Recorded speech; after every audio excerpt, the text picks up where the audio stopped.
caemos cada vez más bajo. En siglos anteriores, al derrumbarse las dinastías reinantes o ser destituidas las oligarquías en el poder, los historiadores pagados por los nuevos soberanos reescribían y reinterpretaban los hechos del pasado de manera que el nombre de las nuevas casas brillase más sobre un fondo oscuro. A causa de estas villanías, la memoria de Ricardo III de Inglaterra, por ejemplo, ha llegado hasta nosotros como la retrató Shakespeare, un soberano deforme y rencoroso capaz de cometer los peores crímenes. Pero no son pocos los historiadores que hoy reivindican su figura y juzgan que fue un buen gobernante. En nuestros días, los gobiernos han perdido la vergüenza y manufacturan leyes que establecen verdades históricas sobre hechos que afectan a sus partidos, a sus aliados o a sus intereses. Ni libertad de investigación, ni libertad de cátedra, ni libertad de expresión. Fulano fue un santo y Mengano un asesino. Asunto cerrado en el Parlamento y custodiado por los jueces.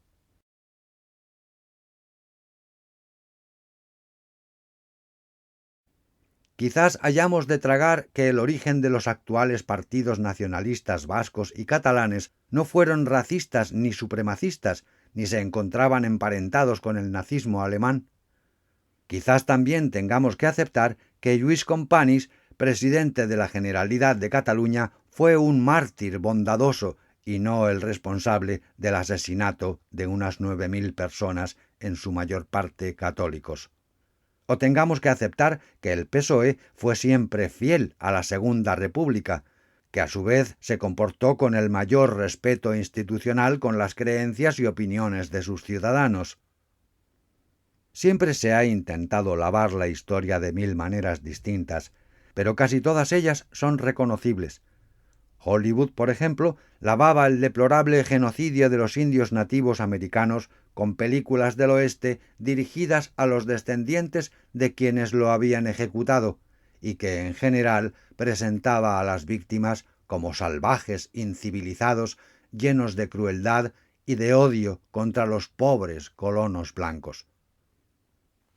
Gran parte del cine bélico europeo sobre la Segunda Guerra Mundial estableció la idea subyacente de que la resistencia francesa jugó un papel relevante e incluso capital en la victoria final aliada, cuando lo cierto es que Francia se rindió casi sin combatir y la gran mayoría de la sociedad aceptó a los nazis alemanes con lo que podría definirse como un sentimiento de gran admiración.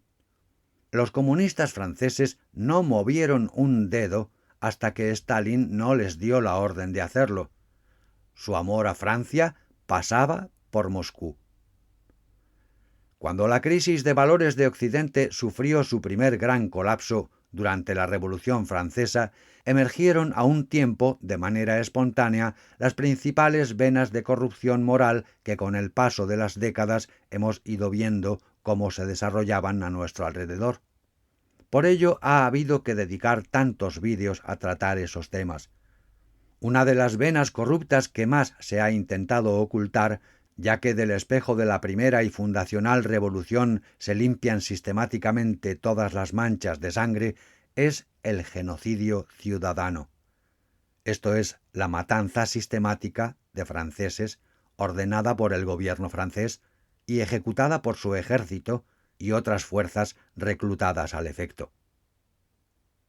Si la investigación histórica no es entorpecida por leyes y decretos, se goza de libertad para bajar a las cloacas de los archivos y remover la podredumbre humana. Y entonces, entre el olor apestoso, se hace evidente cómo, al desaparecer los principios de nuestra tradición espiritual y el freno moral que conllevaban, la vileza salta por sí misma acompañada de los peores instintos. Tenemos un ejemplo extraordinario en la Guerra de la Vendée, una guerra civil en el seno de la Revolución Francesa que empezó a gestarse a mediados de 1793 y se aceleró tras la matanza de los girondinos. Hace ya varias décadas, un libro sobre ella, escrito por el historiador Reynald Sécher, levantó un sonoro escándalo al calificar las matanzas ejecutadas por los revolucionarios como genocidio. Y lo cierto es que los muchos documentos que se conservan al respecto no dejan lugar a demasiadas dudas. Poco se salva si por no llamar genocidio a aquellas matanzas de la Revolución decidimos que fueron asesinatos en masa. La Vendée es una región del oeste de Francia situada desde Nantes hacia el sur. La historia oficial republicana la calificaba de atrasada y dominada por curas y nobles, pero lo cierto es que primero el pueblo se levantó, se organizó como pudo y después fue en busca de nobles que pudieran dirigirlos en la batalla. No querían seguir el enloquecido camino que había tomado París. Cuando la Convención tuvo conocimiento de la sublevación de los campesinos, actuó con la contundencia que ya se le conocía. El procónsul Francastel escribió al general Grignon, que ya operaba en la zona: «Se ha dado la orden general de incendiar todos los hogares y molinos, todas las casas, las mansiones, châteaux sobre todo, en fin, de terminar la transformación de ese país en desierto, tras haber sustraído todas las riquezas que contiene. Nada de gracia en una región que merece la indignación y la venganza nacional». La Histoire des prisons de Paris et des départements, publicada en varios tomos ya en 1797, menciona que la Convención no quiso dar algunas de las órdenes por escrito para evitar que quedasen pruebas tangibles, y eso mismo sugieren otros muchos historiadores, incluidos los que admiran aquellos hechos. En todo caso, son bien conocidas las palabras del general Westermann cuando rindió cuentas: «Ya no hay Vendée, ha muerto bajo nuestro sable libre. He aplastado a los niños bajo las patas de mis caballos, masacrado a las mujeres, que ya no criarán más brigantes. No tengo ni un prisionero que reprocharme. Lo he exterminado todo». Aquí hay que apuntar que no se han utilizado licencias en la traducción. El general Westermann dijo masacré y exterminé tal cual.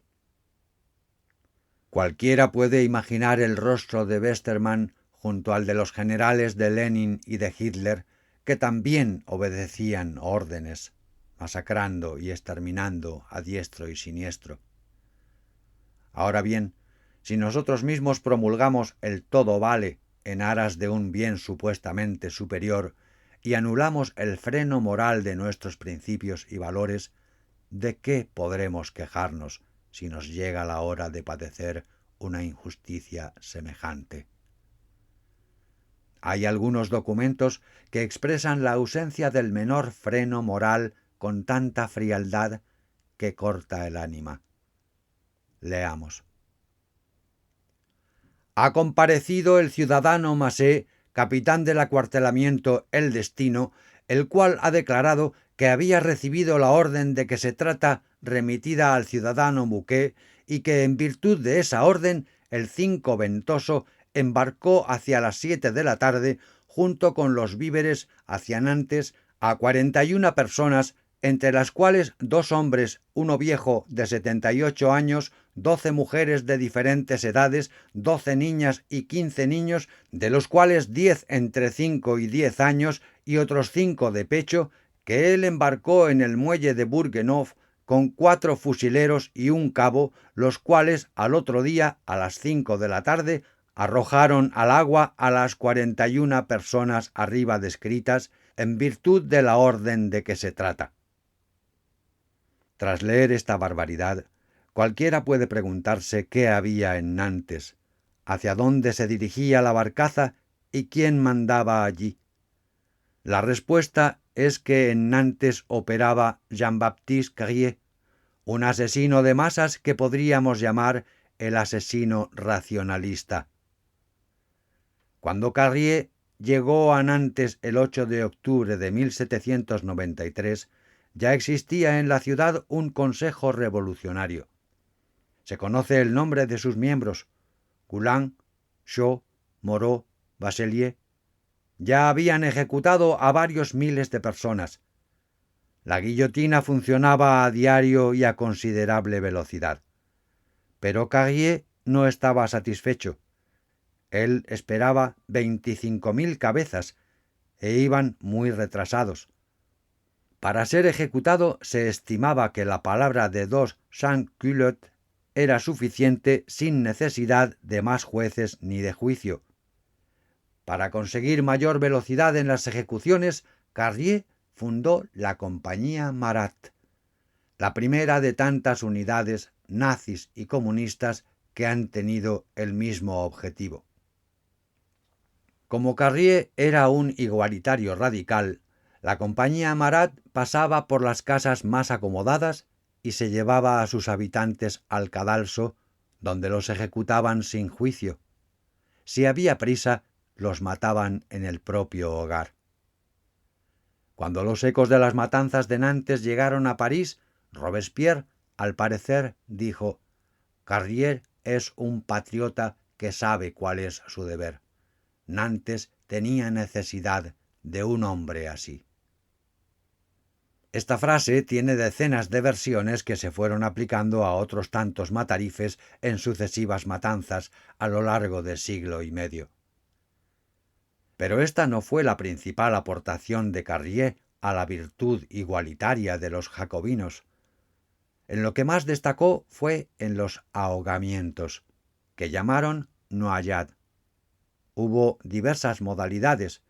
En una de ellas se metía al personal en barcazas viejas, se cerraban las escotillas y se hundían en el río con las personas dentro, tras quitar los tapones de los cascos agujereados.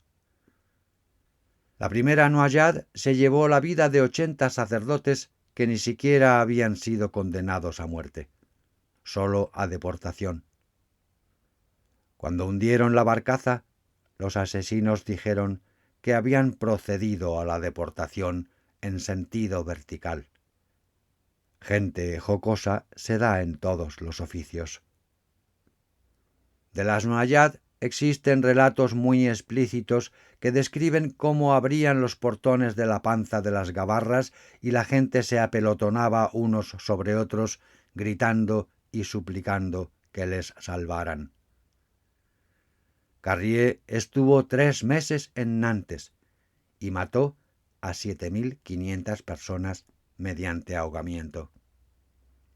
Los ejecutados por la Compañía Marat o directamente en la prisión se contaron aparte por no ser tan novedosos.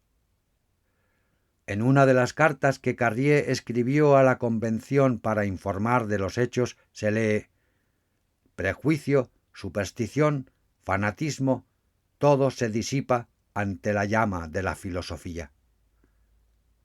Indescriptible el cinismo. Pero una filosofía viciosa engrasa mucho.